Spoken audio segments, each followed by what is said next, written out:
Hi, this is Tisch Aitken, and it is Friday, November 22nd, 2024. We are now officially in Sagittarius season, which brings a more optimistic tone. However, we just had a huge astrological occurrence because Pluto, which is the planet of death and rebirth, demolition and renewal, power and big money, evolution, transformation, and transcendence. Pluto just finally left Capricorn. It's done. It's gone. Les jeux sont faits. That's it. And so it is now in the sign of Aquarius through January 19th of 2044. That is a huge deal. That is huge upgrades and updates, which you probably have been experiencing in many ways. Probably you've been noticing some inconsistency with technology recently. And that's not, in my opinion, because Mercury is about to retrograde. That is Pluto entering Aquarius, which is, among other things, very centered on technology, social media, the internet, UFOs, aliens, alienation we don't want. We want to come together. That we don't want technology to do, but aliens, I was going to say, but we don't want to become alien to others. So the idea now is that was a huge energetic shift, and the energy is so intense. Pluto, many structures in our lives have come down, and the world is permanently changed since Pluto has been in Capricorn.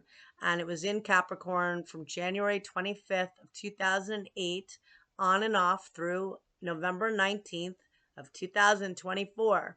And it takes 248 years to orbit, so we will not ever see Pluto in Capricorn again unless somebody in the age of Aquarius does something nuts and invents some weird time machine, which I do not want to participate in because I do not want to live to be 248. Okay.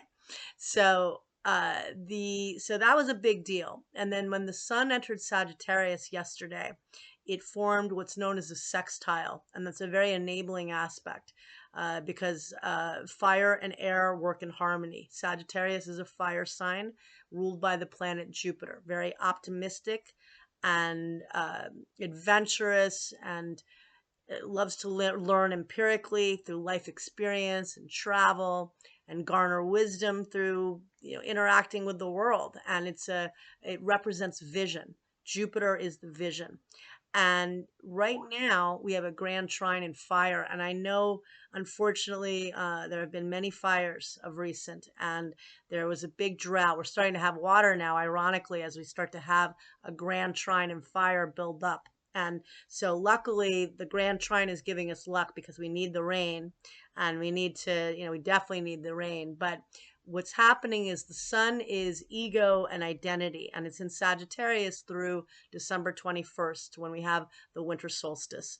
And it's forming a very positive aspect to the north node of destiny and to Mars in Leo. So the three are trying one another. They form what's a triangle. Each point is like a triangle. They're all 120 degrees apart from one another. All of those three planets. It involves 3 points. The north node is the node of the moon, but it's a very lucky flow of energy.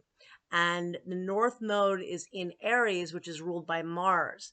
Mars has been moving very slowly in the sign of Leo. It's now in the fixed fire sign of Leo, and it's slowing down to retrograde on December 6th. And so I've been telling everyone, if there are new things you're launching, whether it's your business, if you're having surgery, it's not ideal to do during Mars retrograde. It's not a good time to have, to initiate something altogether new, because it rules how we take action and how we move ahead. And this grand trine in fire, Mars forms an exact trine to the north node on November 27th. And that's really lucky for going for what you want. But it's also marking the energy of the retrograde, because Mars only retrogrades once every 22 months. And so that's like every 2 years. And it's going to be retrograde from December 6th through February 23rd. Now, some people obviously have to have surgery then. Something may happen and it's imperative they have it. But if you can avoid it, if it's something that is not that you can schedule, I would do. I mean, now it's kind of hard to do it now, but try to wait till after February 23rd. And if there's something you're launching for your business, try to take all the steps. Maybe you're going to have to launch it in January, but take micro steps. Again, we don't have a lot of time. It's almost going retrograde. Now, Mercury will retrograde on Monday. It's going to retrograde at 22 degrees and 40 minutes of the mutable fire sign of Sagittarius. And Mercury is technically in its detriment in Sag because it rules the opposite sign of Gemini. But it's a fun place for Mercury. People that have it, I've always noticed they usually have a very good sense of humor. And if anything, they consume so much information. They, read all sorts of periodicals. They watch a lot of different things. They learn in many different ways. They're very curious. And it's not a good thing to be incurious. So I actually like when I find people have Mercury and Sag. It seems to be a fun placement. So even though it's technically in its detriment, I kind of like it in Sagittarius. That's just my subjective view. It's going to retrograde. I know everybody gets freaked out about that. And yes, it is a time to reconsider, reevaluate, reassess. In Sagittarius, it would be reevaluating how you can find joy in this time. There are a lot of changes. There's been a lot of challenges in the world, and in our country, in the United States. There's been a lot going on. This has been a very difficult time. On January 12th, it's going to be 5 years since Saturn and Pluto met up at the world point in Capricorn. And that really brought a harsh tone to the last leg of Pluto in Capricorn. That was the two malefics of the zodiac. Saturn, which is restriction, which is rules and regulations, the ruler of Capricorn. In its home sign, where it likes to be, it met up with Pluto, which rules the sign of Scorpio. Both fate. Pluto can bring fated situations. Saturn is definitely karmic. You can have karmic encounters, karmic lessons, karmic relationships. But the two met up, and that was very much in the beginning part of COVID. And soon after, Saturn dipped into Aquarius at that time.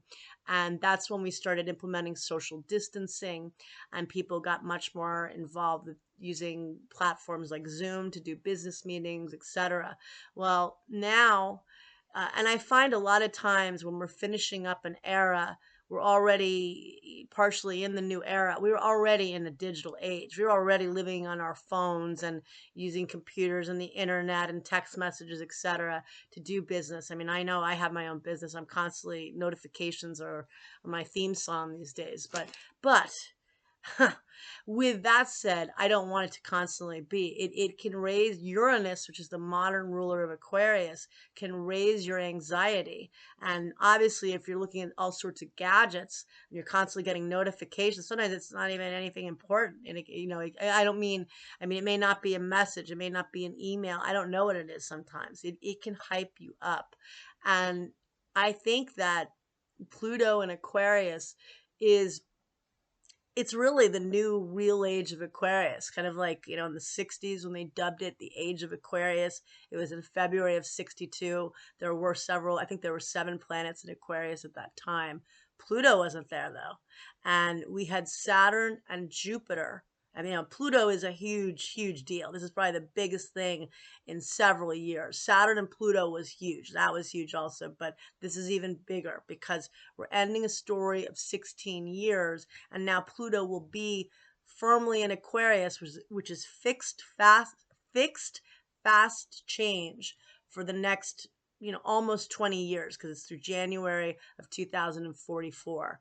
That's a huge deal. And also Pluto already dipped back and forth into Aquarius last year and this year. So completing the Capricorn story, we had the Pluto return of the nation when Pluto got to 27 degrees of Capricorn a couple of years ago, of the United States. I know we're not, there's a much bigger world out there than here, but a lot of things in our lives coming down and such. But to me, there is optimism in this new beginning because Aquarius, yes, in modern times, it is technology, it is social media. There are a lot of detrimental parts of that, as we all know. Psychologically, Pluto, it can be very difficult for mental health. And I'm very centered on that because I think with Saturn in Pisces, which will be on and off through February 15th of 2026, Neptune at the last degrees of Pisces, which is transiting at a fixed star known as Shiat.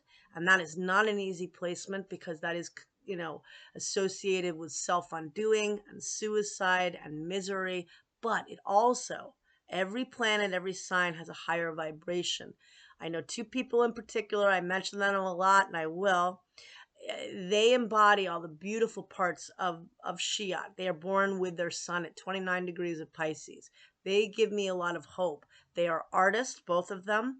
I know two in particular. There are other people that have that birthday, but they are both artists. They are both in the metaphysical world.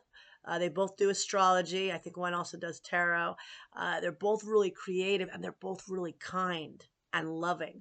And so, there is that there. But Aquarius could become more alienating, if we chose. We create with these aspects.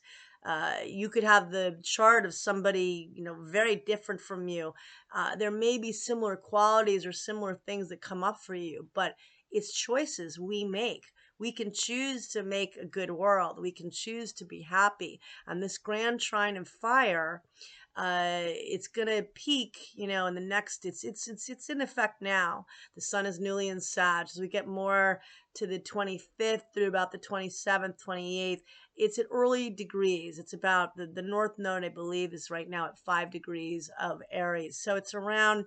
I'd give it like 2 to about 8 degrees of the mutable signs: Gemini, Virgo, Sagittarius, and Pisces.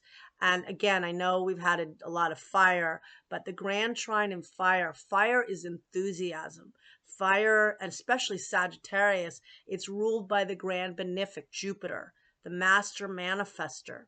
And Saturn is, now direct in Pisces, structuring the dream. Not easy, but that's the lesson of it. And helping people, helping yourself, healing in various ways. AA was founded during Saturn in Pisces in 1935 during the Great Depression, another very difficult time in history.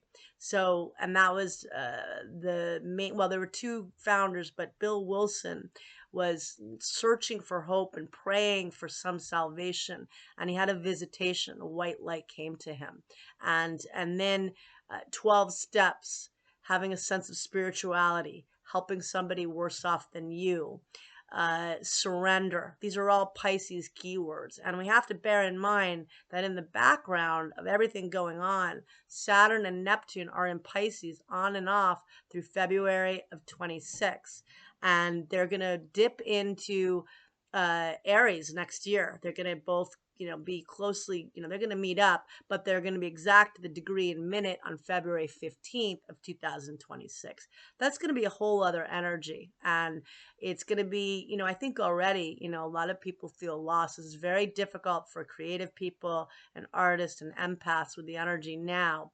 Pluto and Aquarius can, again, we co-create. We can become robotic. We know we're dealing with things like AI and updates and upgrades and more platforms. Inevitably, there'll be more platforms that we don't even know about yet, and it's going to come fast. It already is coming very fast. And there could be really great tools. I'm trying to be optimistic about this.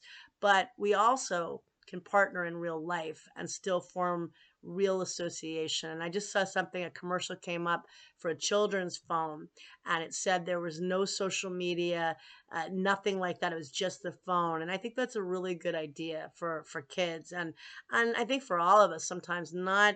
And I noticed the last few days since Pluto entered Aquarius, I have been too much on gadgets. I can't fall asleep at night, and it's like and I make fun of some people I know. I tease them when they're like that, and that's me now. And I don't like it. I can't focus.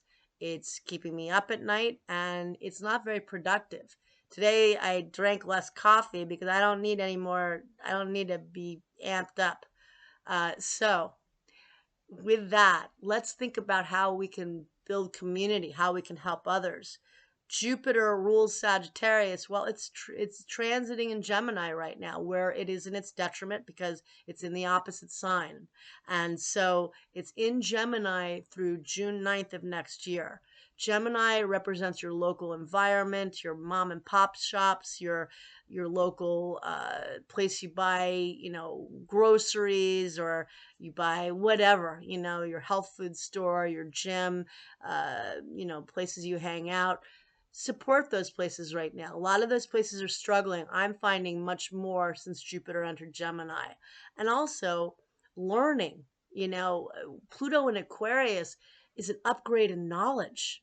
Uranus is the higher octave of Mercury, and Mercury is learning and the mind and communication. This is the higher mind, and it also elevates consciousness, and it could bring community again, because I think a lot of people are very angry, understandably, what we've all endured in the last few years, last several years, even before COVID. It's been very tough times, but recognizing that there are really good elements of this if we work with this. And even with Saturn and Neptune in Pisces, we can anchor that dream. It may be hard. And an artist said to me a long time ago, you can't force art. That is true.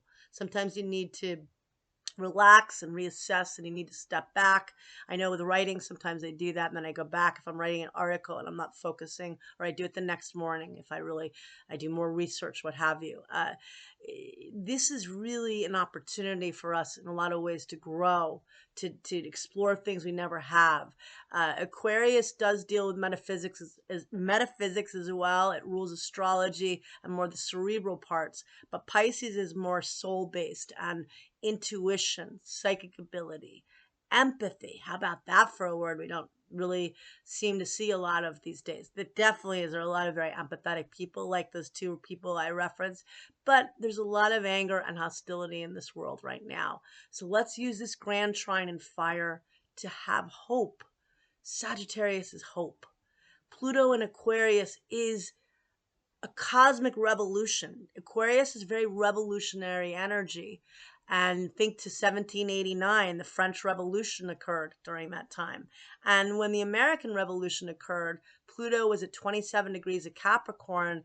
I think it did reach 0 degrees of Aquarius later that year, but it was getting very close. And in America, we formed our own structure, our own government, our own hierarchy.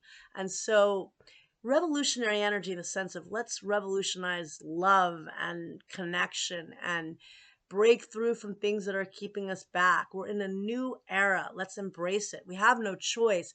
Aquarius is the future. So let's embrace the future with hope. That what people use that term cautiously optimistic. Let's try to be a little less than that. But understandably, we are all cautiously optimistic because there's a lot of scary things going on in the world right now. And Neptune at the last degrees, that's the final degree of the zodiac, not just of Pisces. And Neptune will station direct on December 7th, the day after Mars retrogrades. So we're going to feel the energy of Neptune 5 days before and 5 days after, as we do with any outer planet. And that brings that dreamy, confusing, spacey, psychic energy. I would keep a journal by your bed. You may have intense dreams in the very beginning of December, but work with those dreams. Sagittarius season, hope, optimism, manifestation. And Pluto's in Aquarius, and it's not going back for a long time. So good luck. Hang in there, and also take time from your phone. I'm going out now, and I'm getting away from my computer. Thank you, and take care.